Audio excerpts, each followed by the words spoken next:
Some of you know that my background is in the arts. I was the art director at the Muntz Art Center in Zionsville, Indiana, many years ago while I was in seminary. I worked full-time. On a spring morning 30 years ago, Betty sat in my office at the Muntz Art Center in Zionsville. She volunteered at the center 2 days a week. As the director, I was responsible for booking and hanging the artwork. On that day, Betty and I were preparing labels for the art to be hung. Betty was in her late 70s, and she seemed off somewhere in her thoughts. She wasn't with me. I said, "Betty, how are you?" Well, she said, "I'm okay." And then she turned and faced me, and she said, "Actually, I am really great. I had something wonderful happen to me this weekend." I said, "Tell me about it." She looked at me and whispered, "You know, Amy, I'm not much of a churchgoer. I've never been a big believer in God and such, but something happened that makes me really reconsider what's beyond our comprehension." "This is what happened," she said. "I was seated at home on the couch watching TV. I was sitting up, wide awake. It was in the afternoon, in broad daylight. I was focused on the television. However, as I was focused on the television, over to my right, coming in through the window was a light that parked itself right here. And then I noticed again a second light parked itself right in front of me. It came across the room, and a third light did the same. There was a ball of light, and then another and another. I sat there with 3 balls of swirling light. But for some reason, I wasn't scared. In fact, I had a feeling of utter peace. Almost intuitively, I knew it was my husband who had passed away 6 years ago, my mother who passed away 4, and my father who had been gone for 10 years. With the arrival of these 3 lights, I experienced some presence that told me that all would be well. Like I said, I don't believe in God, but something in me was saying I was in the presence of some source of energy, some holy essence beyond myself, and I was with my loved ones. I don't know how long the 3 balls of light sat there before me, but they exited the same way they came in. Afterward, I felt sad they were gone, but I was overjoyed with the experience. I felt lucky, and I still have a strong sense that I have been given some kind of gift. The whole thing is odd. It's really strange. But honestly, I'm happy to be able to tell somebody about what happened. What more could I say but, wow, Betty, what a weekend. So after 16 years now of ministry, of hearing people's stories that have been shared confidentially with me, I have to tell you, there are countless versions of stories like Betty's. Fascinating tales of encounters with I don't know what. Many stories involve experiences in the waking hours. Others occur in dreams. And whenever they transpire, these experiences seem to stick in a person's memory. Research reveals that most encounters are never revealed. People won't talk about it because they don't want to risk ridicule, have their experience dismissed, or chance the possibility that he or she or they might be declared a nutcase and sent away to a boarding school for pistachios. Frankly, I love Betty's mysterious story. I have replayed it over and over again in my head through the years. My mind has gone all over the place. I've thought she fell asleep sitting up, and that's what happened. But she was wide awake. Betty, who has since passed away, I think she died maybe 5 years later. And in her sleep, it was quiet. She was kind and gentle, honest, healthy, and robust with very sharp mental faculties about her. After wrestling with Betty's talk, the truth of it with myself, the sense-making aspect of what really happened that day, I have come to the conclusion that part of the power of her story involves these two things. One, in the quiet space of my office, a person shared with me a courageous story, a very moving story, an honest story. With all the advancements, this is the second one, of science, mystery remains and keeps us forever captivated. I say us because I suspect in this room that some of you have had strange experiences, that maybe some of you on Zoom have had mysterious incidents, but maybe you hesitate to share with anyone. There's an intriguing story from the Kabbalah teachings in Jewish mysticism. It's called Tikkun Olam. Maybe many of you know this, to repair the world.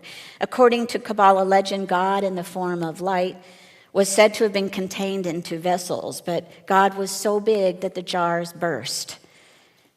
They could not contain God in the form of light. It is written that much of God remains hidden, unexplained even, and that God travels past the broken vessels and reaches within humanity, each one of us. Additionally, it is understood that the shards themselves contain a spark of the divine, and that it exists both in the inner and the outer realm, meaning the divine resides in the outer realms of the universe and within each human being.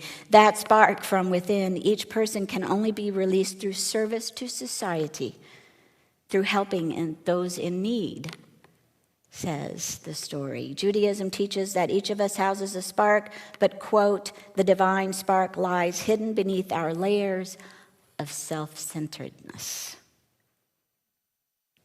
That's from a piece located in innerfrontier.org. This teaching regarding the broken vessels comes from Loranic Kabbalah, a contemporary mysticism that emerged in the 16th century. Not all Jews affirm this type of mysticism today, but some still do.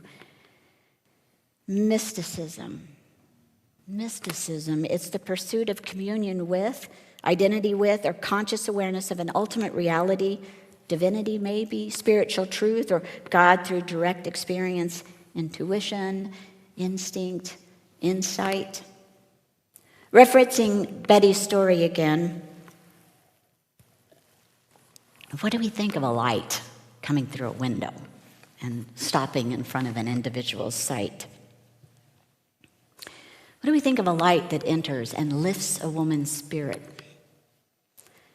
What about a light-riding deity that somehow permeates everything and every action? Stories with mystical elements will compel one, especially those of us who lean toward humanism, and then also those of us who lean toward theist understandings, to teeter on a swinging gate that rests between two yards. One area which is fully rational. There's a explanation for this, and it's science and it's rational. I know what it is. And then there's the other one that is about, we don't know. We don't know. Perhaps it was God. But I'm going to say that the two areas don't need to be, this didn't happen, it was rational, there's an explanation, and this side that it's divine, and we know it was done by God. I say the two areas are relational and rational. I say relational because even if we have reservations about elements in someone's story, we are invited to affirm a friend, a colleague, a loved one, or even a complete stranger maybe, when an experience is spoken aloud. For example, when we hear about a personal account, I know the first thing we do inside is we either accept or reject that story. We ask ourselves, did that really happen? And then we make a silent judgment. Now, you don't need to feel bad. This is human to be suspicious. Whether we voice our suspicion or not is something else. The point I want to make is that when someone tells you about a personal encounter, a mysterious experience, proof of fact or fiction is beside the point. The response one should consider is this one. Let me say how honored I am that you trusted me enough to share your story. It wasn't my experience, my opportunity, my incident, but if it were, if they're asking you, what do you think? Then you say, if it were, this is what I might conclude or I might be curious about. And then you can share, but only if they ask you to share thoughts on their experience. Blaise Pascal, pioneer of modern math and physics, said, quote, "No one can understand human beings unless he or she explores with his or her own heart its mysteries beyond measurement and secrets beyond objective determination." So I know that part of the determination of accepting or rejecting a mystical experience includes who is telling the story. We all do it. Based on what we know about that individual, we make a decision to affirm or dismiss the experience as told. Even the storyteller makes a decision in how the tale is revealed. For example, in Ways of Knowing, June Boyce Tillman says, "I was privileged to spend some time with Native people in North America." These are her words, this was her experience. "I had been present at several sweat lodges at which a particular medicine man had been working. I'd also purchased a small drum, and this medicine man had consented to beat the bear spirit in it for me. One evening, he was preparing for a sweat lodge, and he said he needed a powerful woman to help him and to sit alongside him. I was both honored and terrified.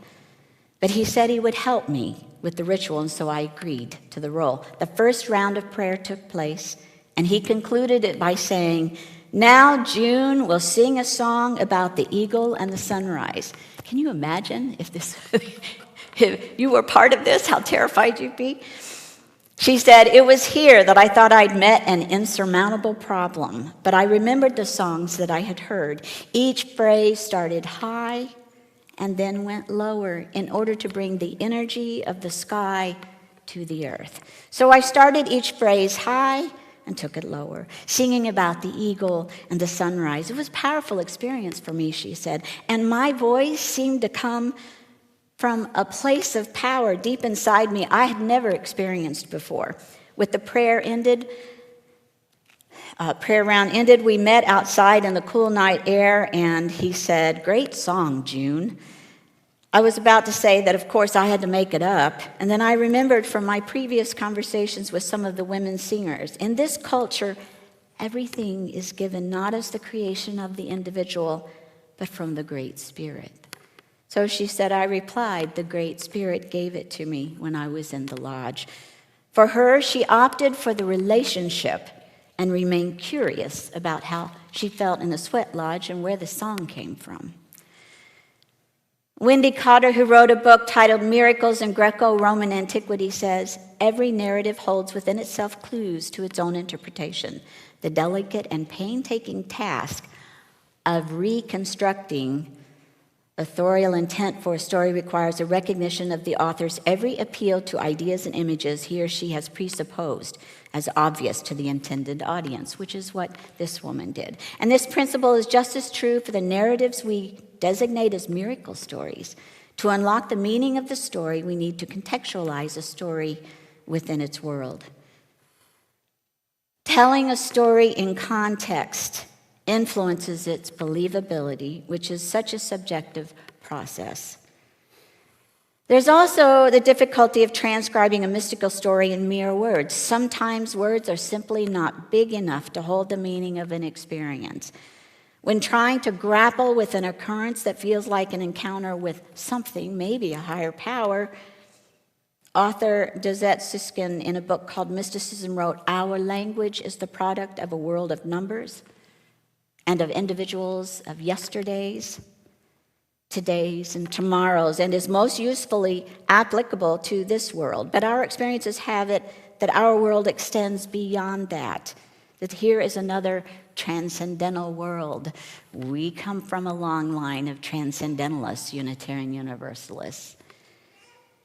And that when language is forced to be used for things of this world, it becomes warped and assumes all kinds of crookedness, oxymoron, paradoxes, contradictions, contortions, absurdities, oddities, ambiguities, irrationalities. Language itself is not to be blamed for it.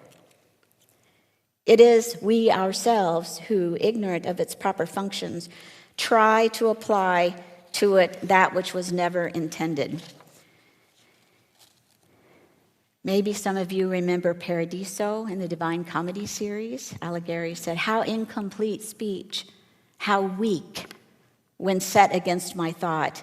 And this to what I saw is such, to call it little is too much." So a mystical experience has the capacity to leave one changed, blinded to former thought, and or certainly forever befuddled. I'm still befuddled, and it wasn't my experience. Perhaps the power, that's the power, the gift. Harry Fosdick, American clergyman and professor, said, "I would rather live in a world where my life is surrounded by mystery than live in a world so small that my mind could comprehend everything." Part of the challenge of mystic revelation today is not that science exists to offer an explanation of everything under the sun, because as much as I love science, it is still limited. For example, it can chart a mouse running a maze, but it cannot chart how the mouse felt about running the maze.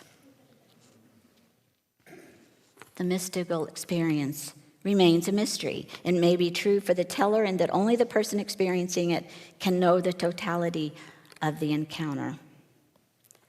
One Sunday, after a sermon in Muncie, Indiana, which is where I did my internship, like Patty Hanks did here, somebody came up to me and said, "Do you believe in fate?"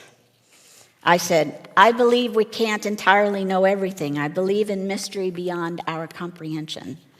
The member said, "I called the Diane Rehm show one day and asked Deepak Chopra the same question, 'Do you believe in fate?' The man said, 'Chopra said these words exactly: I believe we do not know the answer to your question. It is impossible.'" I thought to myself, phew. I knew my answer was correct. Chopra confirmed it. Look, many people think ministers have the answers. I'm telling you, there are more prayers when hard questions come at us like that. People of diverse belief, but of one Unitarian Universalist faith, we who are gathered in this room and on Zoom this morning, here is our challenge. We need not decide if we are mystics or not. However, we must ask ourselves if we can share as both teller and or listener in the exchange of a discussion about mystical experiences or strange encounters. Can we embrace the stories from our differing personal perspectives and continue to affirm one another? Can we value the relationship as much as rationalism? Can an atheist, one who simply maintains an absence of belief that deities exist, can atheists remain open when another person says, "God visited me in a dream"? Will the theist, in the form of a Christian or Muslim, say, "Oh yes, please go on," when a Wiccan or a pagan says, "The trees spoke to me and said to take comfort under their branches"? Are we capable and loving enough to say to one another, "Wow, what an experience you had," without making judgment? So I'm going to pause and add one thing here, because I know there have been things happening in the news saying, God told us to make this important Supreme Court ruling on various things. If and when and often I question, is there a God, is there not? The only God I could ever believe in is the one that Paul Tillich talked about, who believed in constantly wanting to get in touch with humans on behalf of love, well-being, and support, not on behalf of creating suffering. So when I say this are the stories that I support. Mystery, the stories about mysticism, or mystery, whereby something was delivered that was of support, that was in love, as in Betty's experience of giving her comfort. By the way, the late Unitarian Universalist pagan and NPR journalist Margot Adler, who lived from 1946 to 2014, did a great deal of study and research in neo-paganism. within our contemporary times. She wrote a very well-respected book. It's required for anybody in seminary, Unitarian Universalist ministry. It's called Drawing Down the Moon. It's an old one. In it, she emphasized that the real message in the book she wrote is that spiritual world is like the natural world. Only diversity will save it. She continued, just as the health of a forest or fragrant meadow can be measured by the number of different insects and plants and creatures that successfully make it their home, we need an extraordinary abundance of disparate spiritual and philosophic paths. So we human beings can navigate a pathway through the dark and swirling storms that mark our current era. Strive to be comfortable in the chaos and complexity, she wrote. This is one of our UU ancestors. Be as a shaman who walks in many worlds. Try to feel strong and whole and at home in a world of diversity.